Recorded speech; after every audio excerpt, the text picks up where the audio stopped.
Имаме посебно честа и задоволството.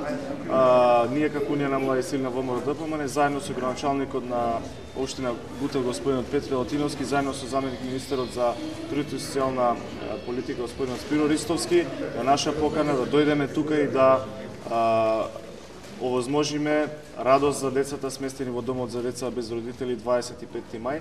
Имено денеска Унијата на млади сили со поддршка на пратениците, особено пратеничката Сонја Гелова, обезбеди одредена количина новогодишни пакетчиња, DVD системи, музички системи кои што денеска ги поделивме на децата сместени токму во овој дом, штетениците на овој дом и пред новогодишните празници им ја разубавивме атмосферата и се надеваме дека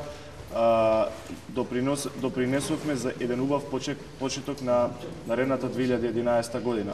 Ова е дел од нашите редовни активности, имено ние како Унија на млади сили на ВМРО-ДПМН, како дел од нашите активности се и вакви хумани настани со кои сакаме да ја промовираме добрата волја и да укажеме дека ВМРО-ДПМН не ги заборава граѓаните на Република Македонија и не ги дели по никаква основа и посветува внимание на сите подеднакво. Затоа што Република Македонија е дом за сите и ние во Република Македонија сакаме и наредните генерации што ќе излегуваат добро воспитани, добро образовани и да ги ценат основните семејни и човечки вредности. Токму затоа сме тука и токму затоа денеска се дружиме со најмалите, со штитениците на домот 25. Благодарам.